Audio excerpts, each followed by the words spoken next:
Once a month, my supporters of this show and myself and a special guest have a Zoom meeting. It's not recorded, it's not posted, it's just private. It's between you guys, the guest, and myself.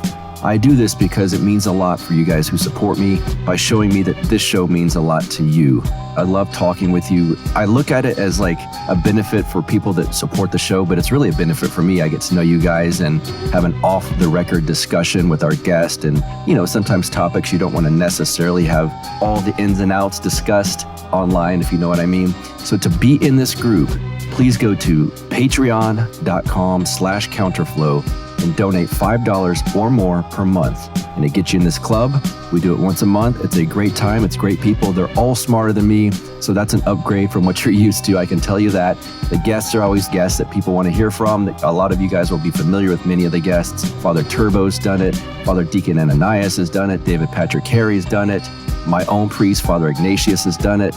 Father Moses McPherson's done it. It's a very good time, and I think you guys would enjoy it. If you love this content, please go to patreon.com/counterflow, $5 or more per month. Thank you. You are now listening to the Counterflow Podcast, a place for dissonant voices and unapproved opinions. You get split in half, but I call the hologram graph. But I am the center inside the placenta of math. You clash with cyanide gas and die fast. Rhythmical equivalent of solids, liquid, and gas. We smash your sinus with the power of Lord Titus. But I am the virus inside of the iris of Cyrus. Here is your host and humble narrator, Buck Johnson. What's up, you guys? Welcome back once again to the Counterflow Podcast. And as always, I'm your host and humble narrator, Buck Johnson, coming to you out of Lockhart, Texas.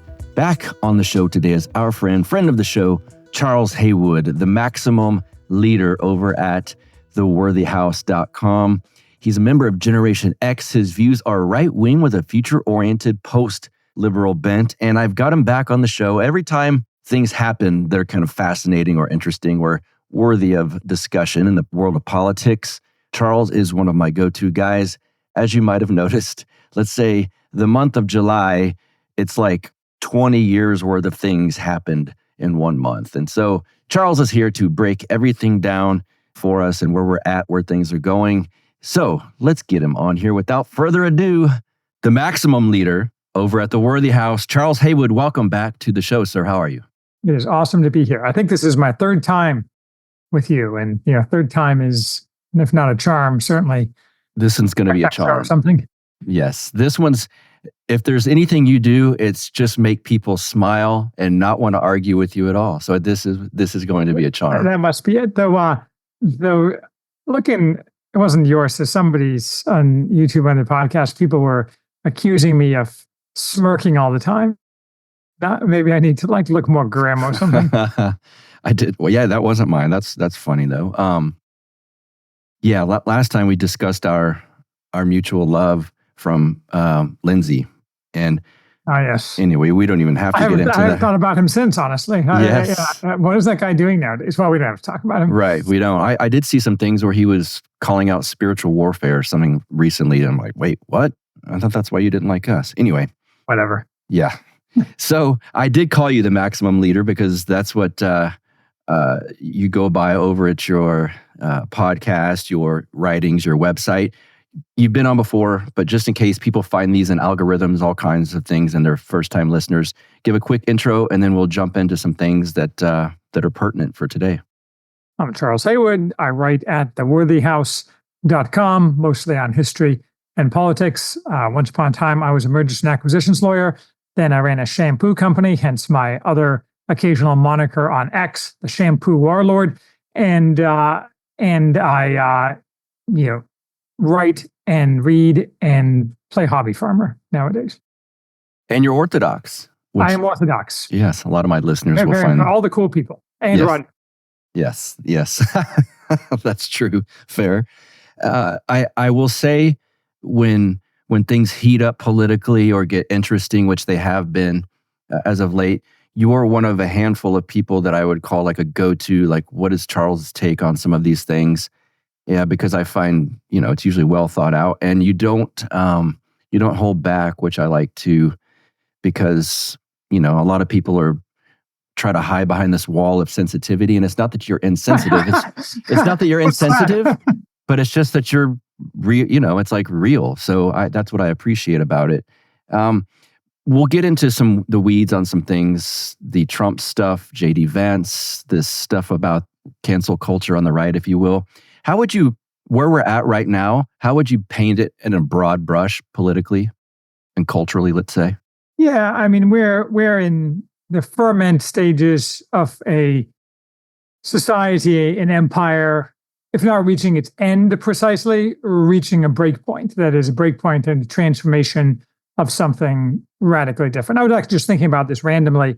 I told you I was out painting, but I did, take a shower so that I would be presentable on this show. And I was thinking how and this is kind of a commonplace, not something that I came up with, but you just can't run a society where people view the world in radically different ways. And it's also just entirely obvious, despite people's kind of lame-o, ahistorical attempts to show otherwise, the United States is vastly more divided than it was at any time in history, including the Civil War and pre-Civil War eras. I mean, so there's just no argument made to the contrary. It's covered up in part because of the lack of virtue and weakness and wealth of the country, but we're just a very divided country, and that's not the solution to that. Is not to say, well, let's become less divided. I mean, that is a solution, but it's not a practical solution. So that necessarily means that we're reaching the end of whatever it is we're living in now and moving on to something that is different. I'm glad you said that about the Civil War, because people have said, we're more divided than ever except for that. And as someone who was very fascinated with studying that in my early political, things, getting into things like that, the people weren't necessarily that divided. It was literally brothers against, friends against friends and stuff like that. The very top of the, I guess, elite circles had some division, and there's certainly some political issues between the southern states with financial issues and tariffs and whatnot. But like the people weren't I feel like it's much worse today, and I think that's kind of what you're alluding to. I think that's absolutely true. I mean, you can look at this in a variety of ways. Now, I just had that fleeting thought, so I haven't thought about it in detail. But one, for example, back then, it was a masculine society. Women were in a separate sphere, and men, of course, settled their conflicts openly. Now, because we're a hugely feminized society, most of these conflicts are hidden. That is, hidden either directly or through some kind of suffocating conformity or through a desire not to talk about it. So that actually conceals a lot of the divisions, the feminized nature of our society, as well as the wealth and lack of virtue and just general lassitude. So it is just, nobody can make any argument that's actually historically based that people were more divided in the Civil War. And other people point this out too. Americans shared 90% of the things they believed. They shared Christianity. I mean, all these other things, and we just don't have that on them. Leaving aside the fact that the left is the tool of Satan, just on a strictly divided basis. We're more divided now, so it can't. If something can't go on forever, it won't. Yes, and I have been thinking about this for a number of years now. When it's starting to come to fruition, it would seem the biggest problem. I don't want to phrase it like that. One of the biggest problems with leftism and progressivism is that it's anti-reality. And so there's sort of a white pill here, and it's like it literally cannot win and it cannot keep going because you're fighting truth and reality. That would be, in my opinion, the Achilles heel of progressivism. And I'd like to absolutely. I mean, the only question is, what's the mechanism for completely discrediting leftism as a philosophy? And I bang on about this all the time, but that's where we're heading. The question is, how painful is that process going to be? Very painful is the likely answer, but Yeah. My friend Jason over at the 2-Bit podcast and Matt Erickson with King Pill, that you've done some stuff with these guys. They have talked in a similar vein, I suppose, as you about, let's say the majority of people don't really have their heels dug in politically into a philosophy. So in other words, your average lefty on the street that might go to a pink pussy hat march in 2016, they're not dug in so far as once the tide turns and that's considered taboo to have those opinions, they're just going to switch. Sure. And we talked about this, I think, last time. Yes, we did. And do you see that? Some people are calling it now. I mean, it must be coming because there's a trend now of calling it a vibe shift. Do you see that coming shortly to where they're just going to, rather than fight this, there's a mass of people that are just going to go, okay, fine, Pride Month will be a day or something like this? No, because I don't think the left will permit that. But I do see the vibe shift. Yeah, you can look at it different ways. But the term vibe shift is shorthand, and a bit of a distorting shorthand, because it implies that like what the masses think is what matters. And that's really downstream of a variety of things. So what the masses think can matter, but it rarely is the sole determining factor. I think in many ways more important is, there's no chance whatsoever that the regime is going to put the woke away or do anything like that. That all just kind of crazy talk, but kind of, not historically informed people. But what you are seeing the cracks in the elite with some of the tech overlords, Mark Andreessen, Elon Musk, and these people turning in the direction of the right. It's not exactly in the direction of the right, saying, well, we're going to support the rightist candidate because that's the thing that benefits us, both negatively in the sense that, or helping them with negative problems, preventing attacks on them by the left, as well as positively helping them achieve the goals that they've set for themselves. So I think a better frame is less vibe shift and more the emergence of a counter elite. And it's not true at all that a counter elite has to form 100% out of the old elite and that the masses are irrelevant. This is a kind of symbiotic dynamic and always is, with a greater or less proportion of old regime traitors and new men. But certainly it's very helpful and accelerates the process to have powerful and important men from the old elite move into creating a new elite. And I think that's much more important than whether there's this vibe shift feeling because of the Trump assassination attempt that have changed. Maybe they have, maybe they haven't. It's hard to tell with the reign of regime propaganda. But I think that's probably the crucial matter for the present moment that's not directly tied to the election. Yeah, I had this further down the list, but you're kind of walking into it, so we might as well hit it now. I want to talk. Are you familiar? I assume so, with the term PayPal Mafia. Sure. Okay. We talked with Kingfield about that. That's what I thought. Okay. They have been going on about this, and I mean that in a complimentary manner, for months. And their prediction was, look, these guys all have ties to J.D. Vance. If J.D. Vance is the guy that Trump picks, we are correct in our assessment that things like this circulation of the elites is coming, and that these tech people, Silicon Valley types, are now pushing Trump's campaign and then Trump's presidency in a direction that, I don't know, it's not like you said, it's not like they're our guys per se, 100% on everything, but certainly in a more friendly direction than what we have now.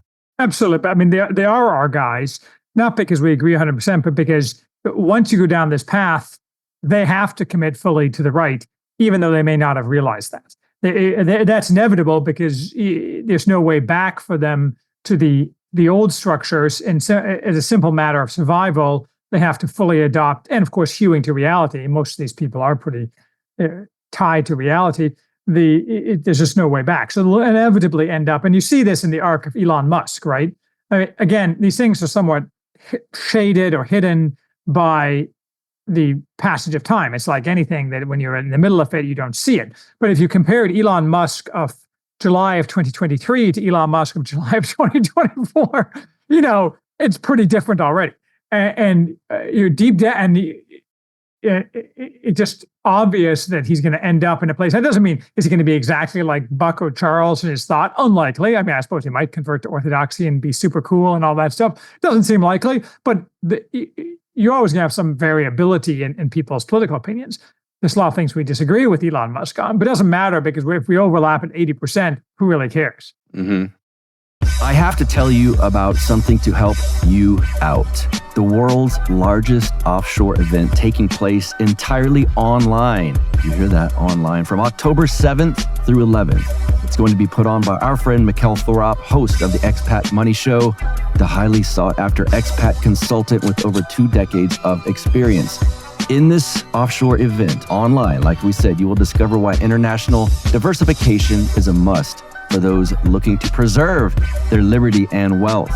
You will learn everything you need to know about crafting your perfect plan B. We all should have that. Maybe plan C, plan D, and so on. How to quickly acquire a second passport, diversify your finances offshore, invest in international real estate, and get in-depth insights on geopolitics from world-renowned experts. And these are the actual real experts, not the experts kind that we've been promised to trust. Headline speakers include Dr. Ron Paul, Doug Casey, friend of the show Scott Horton, Tom Woods, Mark Faber, Tom Luongo. A lot of those names have been on this show, so you guys are going to want to tune into this online, like we said, October 7th through 11th. To reserve your complimentary ticket, head over to expatmoneysummit.com. That is expatmoneysummit.com. Let's get back to the show. All right, then I want to ask about J.D. Vance. You said something once he was picked, and I retweeted it because I tend to agree with it. Something along the lines of, he was the best pick. If anyone on the right tells you otherwise, don't take them seriously. Talk about that and J.D. Vance, the pick, what this represents. I've also seen it said, and I don't want to put thoughts in your head, you're your own man, but someone said they hate Trump because he defends you. They hate J.D. Vance because he is you. And I don't mean you, Charles Haywood, but I think you understand what I'm getting at there. Yeah, absolutely. I mean, your huge insights into Vance or original thoughts. I think it's obvious, for example, that he's the kind of person who will fight, which is something Trump wants. I mean, you saw that thing, I'm sure, where he complained about the problem with America, one problem with America being childless cat ladies, which is entirely true. And then when he was demanded he apologized to the cats. And so, that kind of attitude just simply can't be faked in any meaningful way. I mean, most politicians, Mitt Romney would have, run for the hills if they had even looked in his direction over saying something like that. Obviously, he's a potential successor to Trump, both if Trump were to serve out his term and, of course, actuarially or for other reasons, Trump could easily not fill out his term. So he's young, he's dynamic, he's charismatic. All these things the left is very aware of, which is why they try to pretend that some of these things aren't true. I think that he's going to be very beneficial kind of across the board. I think that the big thing that they're not doing adequately is using Vance, at least not yet, and Trump himself needs to appeal to white men much more explicitly and directly. I mean, I think Trump's going to win, but you're going to have a closer election if you don't appeal to white men. And this is kind of the final barrier to the right gaining more power in America, which is accepting that white men need to be the dominant element in the right rather than some other group of Americans. It doesn't mean you can't have people of all kinds of Americans on the right, but the white men need to be the people running the show because that's just the natural, inherent makeup of the right. But instead, white men, even by the right, are, if not denigrated, largely ignored. Yes, and some of that I think is by design. I want to get back to that cat lady thing really quick. I saw it. I actually thought of a conversation you and I had before. You were the first one to introduce me to the term wine ant. And I remember you said it so quickly. I was like, what did you say? And of course, it's like you learn a new word and then you see it's ubiquitous. But I heard him say that and I was like, yeah, well, obviously. And then I would see women, I suppose, at least rhetorically on the right in some manner. Yeah, he needs to be nicer to women and he needs to check this and the right needs to be nicer to women or they're just not going to, they're getting into this gender discourse stuff over that comment that seems true.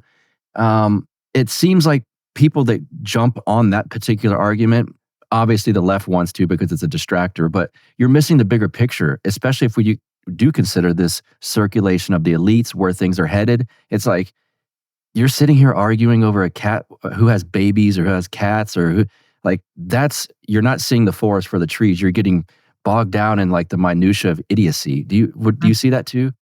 I think that's true. I think that this gender divide on the right is problematic. I'm not quite sure what to do about it because it's true even with people that I'm close to and admire, like Peachy Keenan. And I haven't really parsed it out, so it's not exactly the same thing as the gender divide between the right and the left. But I think the too many women on the right have absorbed too many of the priors of the left. Yes. And so, I mean, it's just kind of, the things that Vance said are just trivially obvious and completely undeniable. And it's tied to what Spencer Clavin, the Claremont Institute guy, his phrase, the girl boss to wine-on pipeline. I think women on the right have absorbed more than they would probably admit to themselves, and more than is fashionable probably for me to bring up, this idea that women, if they don't need to be girl bosses, can choose to be girl bosses. And the reality is women who choose to be girl bosses should be stigmatized and, put in a corner.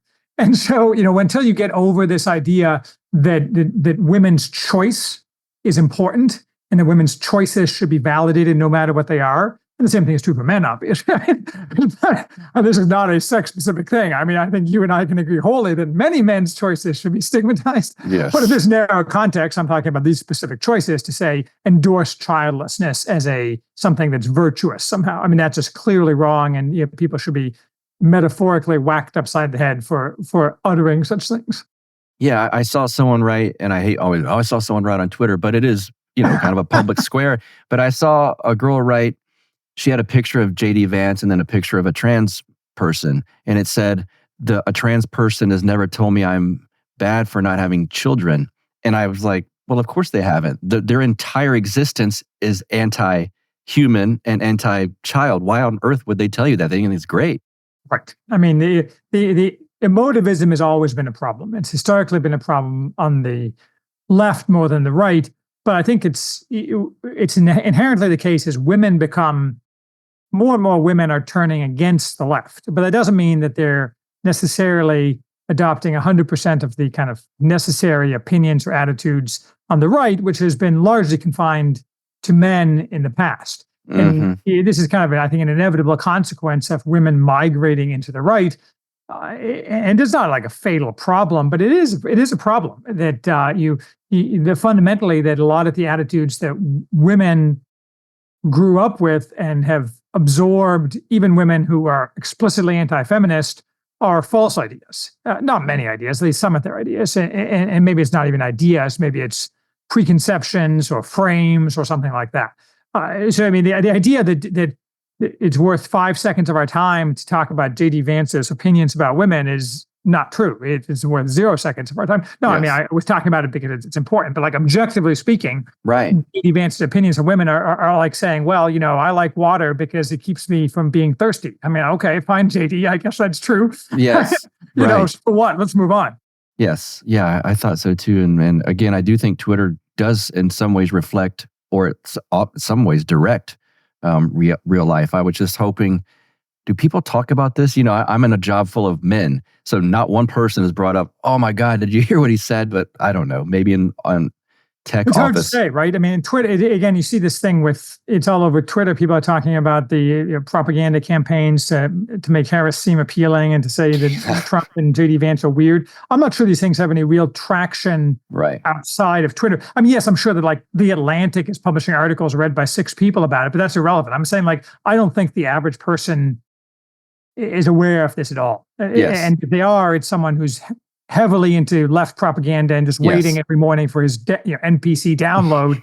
Those people don't matter. I'm talking about the people who are normies, a term I kind of dislike. But and I don't think they think JD Vance is weird. It's really not.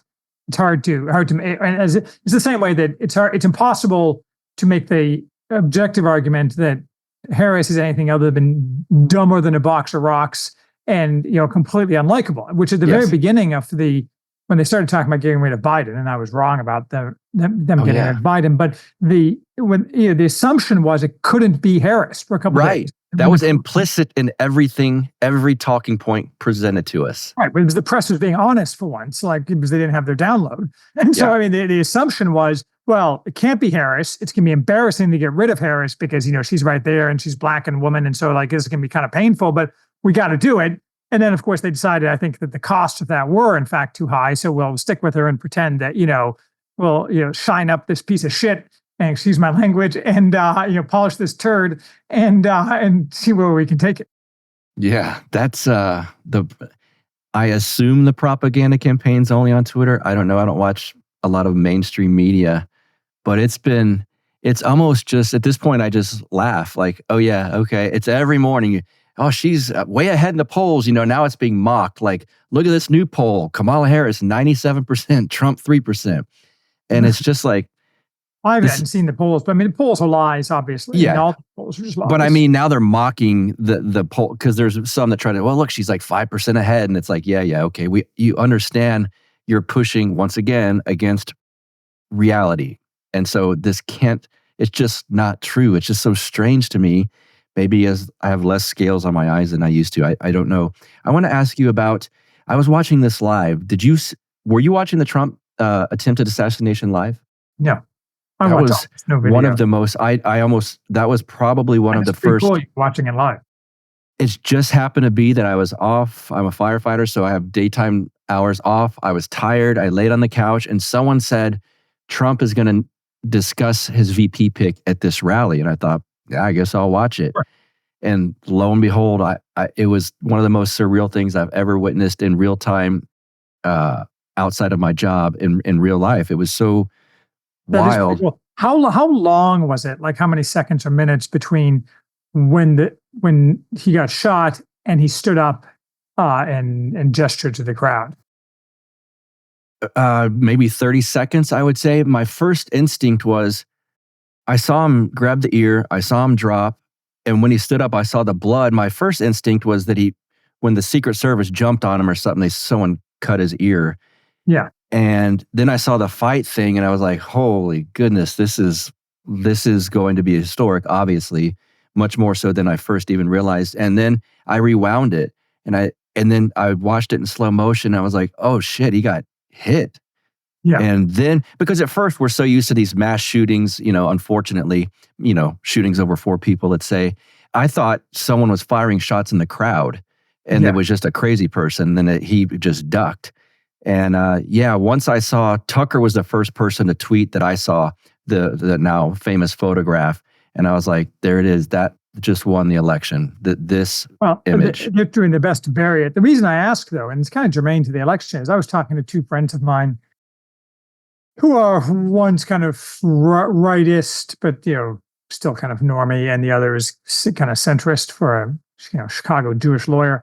And both of them, particularly the latter, their response kind of bizarrely wasn't that this showed Trump's character and bravery. Rather, they're like, he was down there calculating how to, as a showman, how best to manipulate this for his own benefit. I'm like, it was completely bizarre. And I didn't get in a big argument with my friends because what's the point? But the idea that when you or I were shot at, we were doing. I mean, it's just so obviously laughable that you could ever believe that his response was just like that of a showman.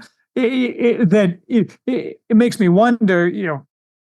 I don't know. And these are very intelligent people. So it's not a question of stupidity. So that gives me a little bit of pause. I'm like, why is it? But that just goes back to our earlier point that we're divided. And we're divided not just on political issues in terms of what we think on issue X, but it's in terms of how we view the world. Yes. There's no, and that, I suppose it's total conformity.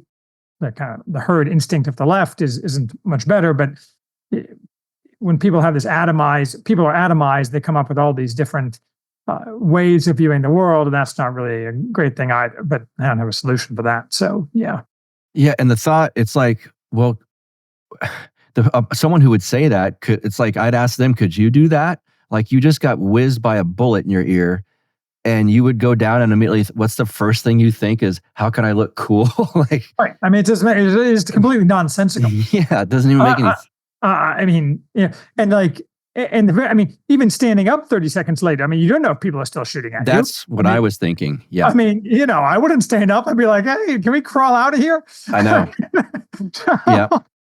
I kind of thought, man, he makes me feel a little bit lesser of a man, I don't know. I think I like Right. let's crawl to the vehicle at this point, because in the fire department we're always taught about secondary explosives, and so you don't run into a scene where a bomb just went off thinking I'm safe for now. It's like something else is going to happen. But yeah, it was wild. What do you think? I guess we can kind of wrap on that particular topic, but generally thoughts on the assassination attempt and what came out of it, and just thoughts in general on that. None that are original. I think the question of the day is to what extent the left will be successful in erasing public memory of it. I mean, obviously, if it was the reverse, there would be every 5 seconds you'd see a loop of it. And that's not. I'm not complaining about the hypocrisy. I'm merely pointing it out. I think that it's hard to say. I'd like to think that it's going to be hugely effective, and that's what I think everyone thought in propelling Trump forward. I think that's what everyone thought at the time. I suspect that's still going to be true, certainly if they use it in advertising campaigns and what have you, which I imagine they will. That's not effective. I'm a little bit of a disadvantage because, as I say, I'll watch almost no video. As a result, I see zero political ads and so on. So I'm somewhat adrift from the question of what normal people see on the internet or on the news or what have you. I mean, I've basically read no news except on Twitter or linked from Twitter, from X. I think it'll be very powerful for Trump, but I don't actually know that. You put out a piece this morning as we're recording this that was discussing canceling from the right. And for those listening that weren't in on some of this discourse, an older, kind of out of shape lady, I'm not sure where, somewhere in the Midwest it appeared, but I don't know. New York, upstate New York. New York, okay. Was this organization called Libs of TikTok somehow was calling her out for basically saying what I unfortunately saw other people in my own life saying, I wish the bullet would have, basically the insinuation is that it would have killed Trump. And so they were going around trying to call these people out, teachers. I saw a few different people getting called out. This old lady at Home Depot, and they got them canceled in effect. And the discourse was obviously the left hated it because it's their people, and they also wish that the bullet would have hit better. But that people on the right, oh, I don't know if we do that. We believe in free speech. They can say that. So I wanted to get into this stuff with you. I was almost swayed in certain directions. Luckily, like I said, you're one of my go-tos, and I'm firmly back in this camp. But talk about that whole situation and what that was basically representing, and why people in our camps shouldn't fall for this, let's say, left-hand pull. Well, I wrote like 5,000 words on it, so I'll try not to just start from the top and go through it all. But I will link to it, by the way, as well in the show notes for this page. That would be helpful, I'm sure, for some people. But I mean, but fundamentally, my point is, I'm not sure there's a fundamental point. There's several fundamental points, but the idea, and there's sub questions like, does the right actually have the ability to cancel people? And the answer is no. The left has very successfully used cancellation for well more than a decade. For a brief period of time, this woman at Home Depot may or may not have been canceled. She certainly wasn't canceled in any meaningful sense, because if she lost her cashier job and it wasn't clear if she even was fired, she may well have quit. She'd just go walk across the street and get a cashier job at Lowe's or whatever. So I mean, it's not like, unlike with the left, which pursues people who are canceled to the end of their days, this woman isn't actually harmed in any material sense. So cancellations aren't the same. But leaving that question aside, and let's say in some future dispensation, the right has the ability to use social and political power to harm the lives and livelihoods of people, just as the left has been doing to us for a long time. The answer is, of course, we should do that, because what we're trying to do is win.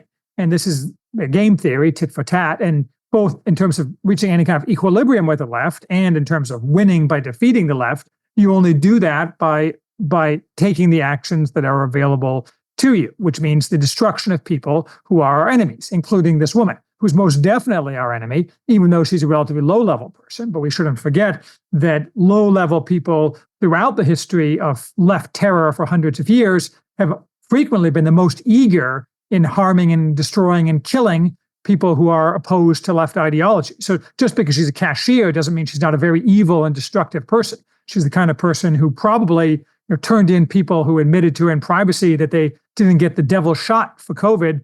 That's the kind of person she is. I mean, she may not be personally, it's hard to say, but that's certainly 99.999% of low-level left people throughout history. At the same time, of course, it's also true that the vast majority of left people throughout history, as you touched on earlier, will change their opinions overnight to become right-wing if the situation is right. But until that happens, she's still a person who's an enemy who takes constant action, it should be assumed, to destroy the lives of anybody who disagrees with her politically. And there's other points as well. For example, people make the argument, well, instead of going after people like this, we should go after powerful people.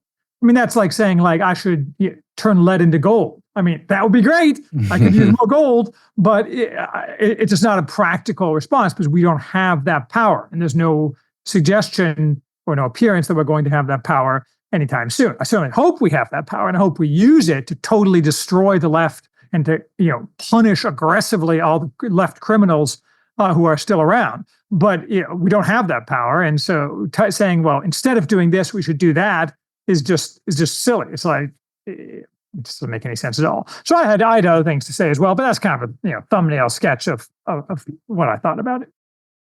What about the argument that people like her should be forgiven?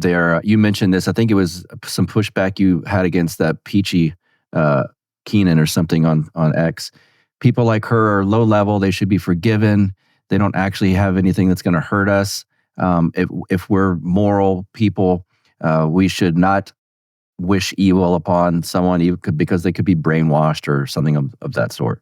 I mean, there's a couple arguments in there, but fundamentally, that's what I call the moral argument, that it's unchristian, unkind. Yes. We should have mercy on people. And I mean, that's silly because mercy and justice are intention. And temporal mercy, if you grant temporal mercy, you erode temporal justice. As I noted, Thomas Aquinas said that God's mercy and his justice are not in contradiction, which is true, but he's God, we're not. And so we're running things down here. And when you grant mercy, you erode justice. And so just saying, well, we shouldn't do anything to this person, even though she's actively trying to destroy us, would eagerly harm us. Her destruction will lead to good things, or at least potentially lead to good things. The idea, well, we should just let her off the hook, even though she, of course, has expressed zero remorse. It's just silly. Mm-hmm. I have heard it put that getting her fired, if that were to be the case, was showing her some sort of grace compared to what could have happened, I don't know, say in a few years from now.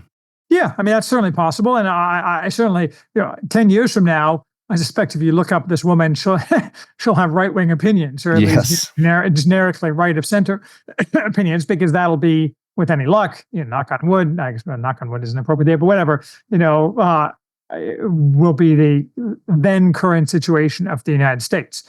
But the fact is, no one will remember her until someone is piling through dusty old posts on the Worthy House and be like, hey, whatever happened to that woman? Mm-hmm.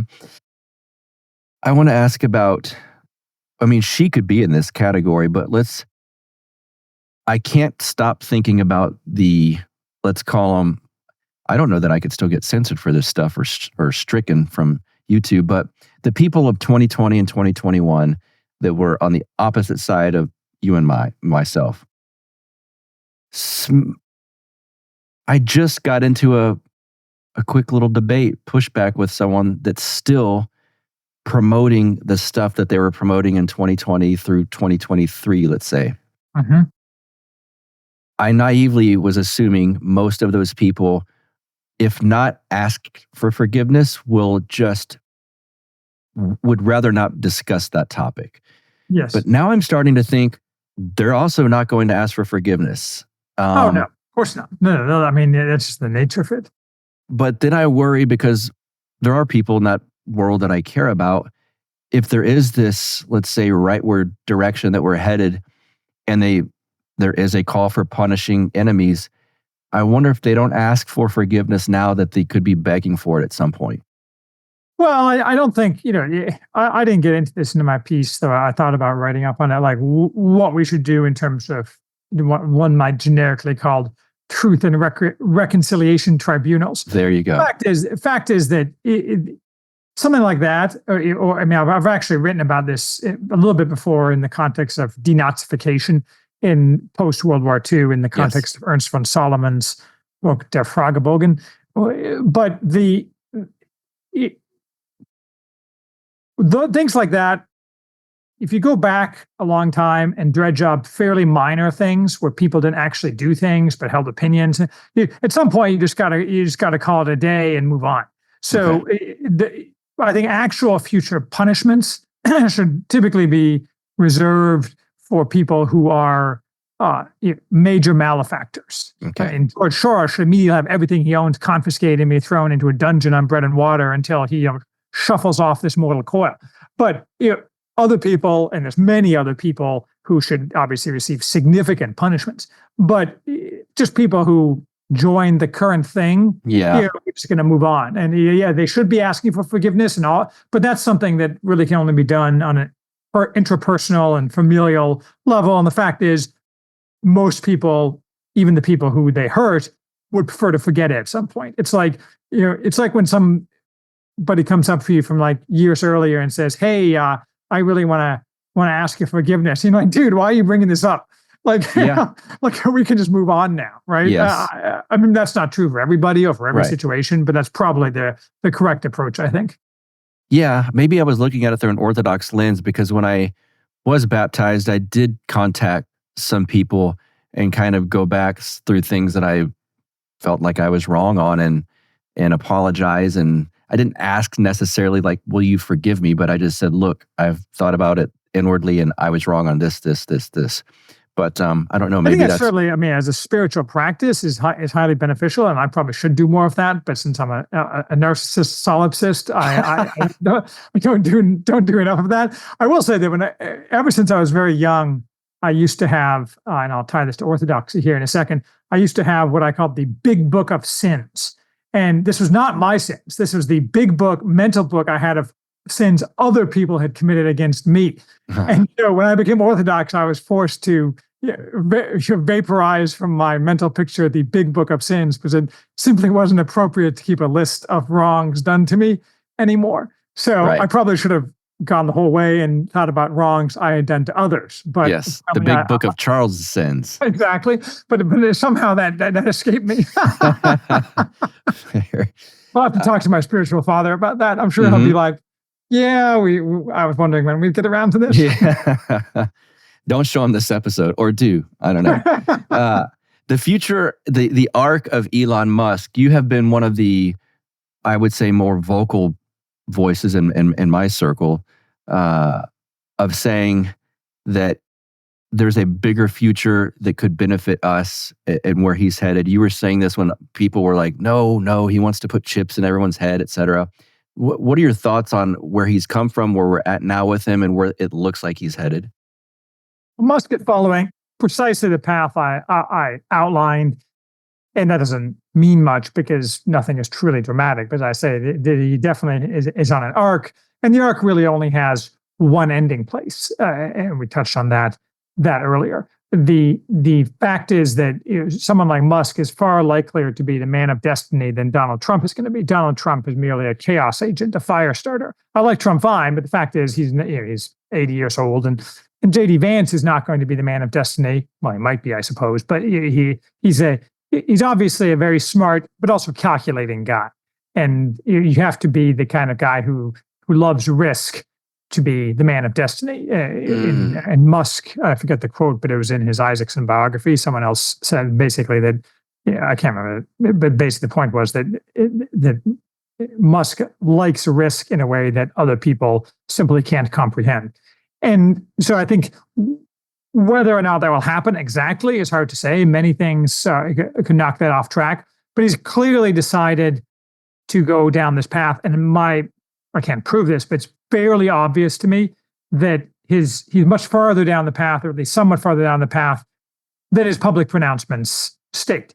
For example, the statements he was making about his son the other day, those things are very radical things to say out loud in the context in which he comes. And you can be, I think, certain, again, it's impossible to prove, that inside his head, he's thinking a lot of other thoughts about what perhaps punishment should be levied on people which caused this set of affairs, but he's not going to say those out loud. But he's the kind of person who would then execute those, because again, he's no doubt Musk has sociopathic tendencies. But to be the man of destiny, you have to have sociopathic tendencies. I didn't be a terrible man of destiny because I don't have sociopathic tendencies, even if I am a narcissist, because I would always be worrying, and I've written this occasionally, like about coming before the judgment seat of Christ and him railing at me for my bad behavior. If you're a sociopath, you tend to worry less about that, and that's the way you get things done. Mm-hmm. So I actually had forgotten about this because you're usually right and not wrong. I should have remembered it more.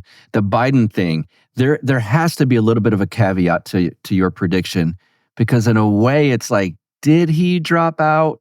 Because that was your thing. What are your thoughts on what you had predicted would happen versus what did? And because I told you on Twitter, like, I was so tempted to join the other side. I was like, nope, Charles said Biden's staying in. I am staying with that. It was total Haywood humiliation. My argument, as you know, was that, and has been for well over a year, that you can't get rid of Biden because there's too many people who rely on being associated with him as president for their money and power. And obviously they were able to overcome that with some combination of threats and bribery. I think the caveat I would add, excuse or whatever, so I obviously own the fact that I was wrong. I did not realize they had changed the law to allow Congress to invoke the 25th Amendment directly, rather than just the cabinet or whatever, majority of the cabinet or whatever it was before, thus allowing them to an actual legal mechanism to force him out. And it seems pretty obvious, though of course the press shows no interest in actually investigating these things, but that's what they threatened him with. That they had a mechanism to actually force him out legally, whether or not they agreed. And so here's a bunch of these bribes that we'll give you, and so to smooth the path. So that's what happened, and I kind of missed that. I probably would have maintained my prediction nonetheless on the basis that powerful people could push back against that. But win a few, lose a few. I will say that if I'm wrong about my election predictions, I'm going to retire and for at least like 6 days and stop making predictions. Well, can we get to those? Sure, why not? Yeah, let's do it. Why not? Yeah. Well, I wrote in June and submitted to Man's World, Raw Egg Nationalists magazine, a long piece, like 3,000 words, on my election predictions. And that's only being published at the end of October. So I'm kind of annoyed because like some of the predictions are coming true already, and like the assassination one, and that was kind of low-hanging fruit. So but I did put on Twitter, the core of my prediction is Trump will win against Harris or Biden, doesn't really matter. There'll be massive violence of the Floyd riots type, but really only in blue cities and places controlled by the left. So it won't have any effect on Trump. And sometime between November and early January, the regime, the deep state, whatever you want to say, will mount an actual old-style coup. That is, here's some tanks. We're going to defend democracy and end this violence that Trump started in the big cities. And that's going to fail. But I call this a Luttwak-style coup after Edward Luttwak's classic 1970s book, I think it was, maybe late 60s, Coup d'etat, a practical handbook. And so a coup basically is an attempt rapidly to seize the centers of power with minimal violence. It fails if it takes more than like 72 hours. It's not going to succeed, in part because in a place like America, it's very hard to conduct a coup. Like, okay, so like you control Washington, D.C. I mean, what does that get you? Nothing. And you can't control the communication channels anymore like you used to be able to, because of the internet and Starlink and so on. You simply can't control the flow of information. So I think it'd be almost impossible to run a successful coup, but they'll try, and they'll almost certainly fail. But the way in which it fails will obviously be critical for determining the near-term future of the country. What are your predictions? You don't have to like this necessarily see that these are set in stone. Assuming Trump survives that, what do the next few years look like in your opinion? Well, it's hard to say because a lot depends upon that. I mean, the major goal of that coup it's largely ideological. That is, the left always reacts with violence when they think their power is actually going to be rolled back. But there's an inner core which makes it even more important, which is that Trump is explicitly going to roll back the power of the American regime to spread global homo around the world, starting with the Ukraine war, which we started against the Russians.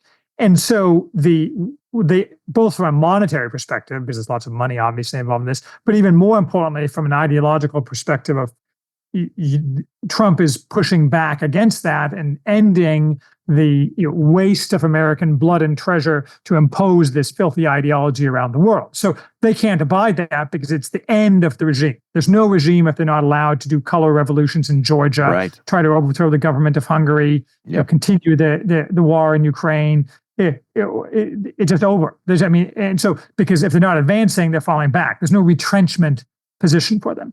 So assuming that happens, it's going to be very chaotic because at that point, Trump has carte blanche to do whatever he wants, more or less. But in practice, he has to. So it depends on what he wants to do. I know what I would do. I would start by just literally cashiering 90% of the federal government. Just today, your job is over. Yeah. You'll be shot if you go back to your office. Goodbye. See you later. So would he do that? I don't know. Many things are possible, but certainly that's the kind of thing that allows significant changes to be made, and not of the kind that the people who in this scenario attacked him wanted to be made.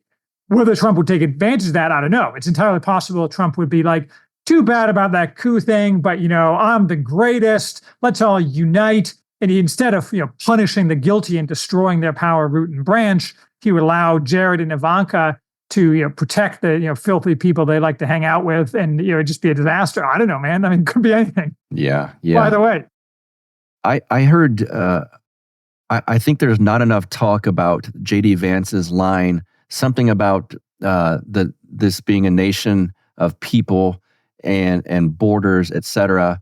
Because I have this gut feeling that a lot of the, let's say, hate towards him is being pushed down from people on high that really were disturbed by that line, because that's the opposite of a neocon. Yes, because absolutely. Neoconservatism spread, unfortunately, by the point of a gun, usually, but it's because we spread out. We're an idea. So you got to go to Iraq, you got to go to the Middle East and put these ideas. The opposite of that is what J.D. Vance said. And so I'm hopeful that the era of Republican neoconservatism dies with this next administration. What are your thoughts on that? Well, certainly, as a consummation devoutly to be wished, I think that Republican neoconservatives are obviously on the ropes. I think if Trump wins, their ability to worm their way in is reduced. But let's not forget, Trump let John Bolton into his administration, who's the most snake-like of all of these people. And though it's a tough competition, I think that Vance's statement is also notable for something that I should have touched on earlier, which is the key thing and really determinative of the future of America in many ways is if Trump is unleashed and given this power, whether he in fact expels all the alien invaders who have entered America for the past 40 or 50 years, right? The past couple of years. So, that's trivially easy. You simply make it a significant crime to provide any employment to someone who's not proven to be a citizen. You deny 100% of public services to all people who can't prove they're citizens, who are here illegally. Obviously, there's green card, intermediate status, this kind of thing. If you don't do that, it's over. And Vance's statement suggests that he's open to doing that these people need to go. These people need to go on day one, actually day like 500 days ago or 5,000 days ago. Yes. Well, I think that's the other part, though it's related. The neoconservatives love, of course, mass migration of alien invaders for a variety of reasons. Some to line their pockets, some because they believe in America as an idea. So some random Haitian dude, who's criminal in his home country and is now starting a new life is just as American as some heritage American. The neoconservative lies that have permeated the Republican Party for really all of my political life, are something that, unless Trump stamps out and removes that entirely from the Republican Party, or perhaps starts a new party ultimately, or something like that, it's really not worth it to try. But I think, again, back to the selection of Vance, the fact that he was selected suggests that someone or some group of people in the Trump administration, including Trump, is thinking along these lines. The question is, will they have the stones to actually follow through on all of these things? And that will depend largely on the events around them, I think. Yes. Yeah, I agree. Well put. Before we get out of here, you do book reviews. What are some of your, let's say we'll group this separately, all-time favorites that you've done reviews on, and then some recent ones that you want, maybe people should check out? There's this question of whether it's all-time favorite review or an all-time favorite book. I know, right? as I was asking that slide. My all-time favorite, it's not necessarily my best review, though if I flatter myself, I think it's a good review. My all-time favorite book is one that I'm always banging on about, which is Fitzpatrick's War by Theodore Judson. This book is a fiction work, and I rarely review fiction, but it is a future history written in the 26th century about the events of the 21st century and the 25th century, revolving around what they call the storm years, that is the collapse of the American Republic in the 21st century, and the rise of Lord Isaac Prophet Fitzgerald and Alexander the Great figure in the 25th century and how he conquered the world. It's written as like a fake academic history, like with footnotes and everything, and it's actually written as a discovered autobiography of a figure from the 25th century who is dead. You really have to read the review to get it, but what's interesting about this book is its prescience. So it was written in, I think, 2004, and it describes how the America fell apart as the kind of productive members of society who were called the Yukons, basically the farmers. They're not from the Yukon. There was a derogatory term. Fought with kind of the parasite elements of society, including the dictator of the United States, so a supposed president, Bartholomew Is, who the Yukons called the enemy of God. And it's prescient, like there's a footnote, for example, described when they talk about this, how ultimately Is tried to attack the Yukons with nuclear weapons. And there's a footnote saying that there's a famous Yukon painter. And his most famous painting, which used to hang in every Yukon household, was called A Visit to the Capital, in which shows the 23rd Infantry Battalion of the Yukon slaughtering the remaining congressmen in the capital while they impaled Bartholomew. It is, again, the heroes of the electoral justice protest weren't impaling anybody, but It's kind of weird where a book is like talking about these kind of events going on. So the book kind of hit really hard for me, not because I support impaling anybody, but just kind of like that depiction of civil unrest leading to an overthrow of the constitutional order is a little bit too close to home. And there was one of the things Bartholomew Is did in this story was to kill people with a fake vaccine. Wow. So I'm like, anyway. Wow. So I went on too long about that. So some of the stuff that I think is of value to people is I've written probably 9 or 10 reviews of Carl Schmitt's books, which try to form a kind of corpus and whole. You can spend endless time exploring Schmitt, and sometimes contradicting themselves, so you can never get a complete picture, as it were. But I have a bunch of things on there. I have a bunch of kind of just straight history stuff, which is less political and is just interesting in its own right. I like medieval history, for example. I tend not to do. I do much less modern history. I very rarely do 20th century stuff because that's in a sense done to death. So that's a very long answer and not a very coherent answer, but that's mine. Fitzpatrick's War is basically totally unavailable. It costs like $4,000 on Amazon now. Daryl Cooper says it's because I made it popular again, but it's hard to get. Can't help that. Okay. Will you quickly, since you just touched upon Carl Schmitt, people listening that are, let's say, into what's called realpolitik and things as they are rather than maybe what we want them to be ideologically, why do you think reading his stuff's important? Well, because as kind of you queued up the question, but Carl Schmitt is the ultimate political philosopher of not really realpolitik, which people associate with Henry Kissinger, which is basically like, how can I get mine now? And we only have permanent interests, not friends, which is true. But Schmitt is a theorist. That is, he's a theorist of the forms of government that have emerged in the Western world over the past several hundred years, and why these have pros and cons, and ultimately why liberalism, defined more or less as the political theories that come out of the Enlightenment, especially parliamentarianism, as he wrote in a European context, is an inherently defective mechanism. There's much more to it as well, but he views the way people interact as a strictly reality basis. The most famous example of this is something that gets tritely abused all the time, which is the friend-enemy distinction. Yes. People always bring that up, and it's true that's a reality-based thing, but it's much more complex than people normally give it credit for. I mean, it's kind of trivially obvious that people have friends and enemies, and that nations and peoples have friends and enemies. But Schmidt is very precise in his delineating and defining of things, and all of it is very strictly reality-based. So it's very dense, very hard to get through, but it's certainly worth people's time. Awesome. And of course, now you can plug away. You started the show with plugs, but we'll end it as well, where they can find all of your stuff.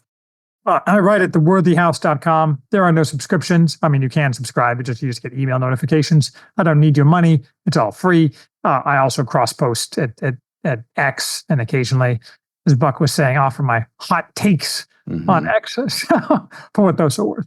Yes, and all of the write-ups are in podcast form, which I get. I do Apple iTunes podcasts. I sound like a boomer, but whatever podcatcher out there, I suspect they can subscribe on that. Yes, any podcast, and so I have audio versions as well as video versions, which are just audio as well. But you can play it on YouTube until YouTube is eventually going to get around to deplatform me. I can't believe you're on there. Shocks me they haven't deplatformed me yet. They just haven't noticed it. Yeah, that's hard to believe. All right, Charles Haywood, friend of the show. Thanks for coming back, man. Thank you. All right, I hope you guys enjoyed that good interview with Charles Haywood. Every once in a while we get back to some political discussions, and it does help that he's Orthodox, right? So we're still mixing that in. As for this show, counterflowpodcast.com. Join the Telegram group. We got it going strong over there. You can follow me on Instagram, Twitter, @BuckRebel, BuckRebel. And of course, go to the YouTube page and hit subscribe, like, and all of those things, as the kids say. Until next week, you guys have a good one. See ya. You get split in half, but I call him the hologram graph. But I am the center inside the placenta of math. You clash with cyanide gas and die fast. Rhythmical equivalent of solids, liquid, and gas. We smash your sinus with the power of Lord Titus. But I am the virus inside of the iris of Cyrus. Like the sound of the Counterflow podcast? Our audio production is provided by Podsworth Media. Check them out at podsworth.com.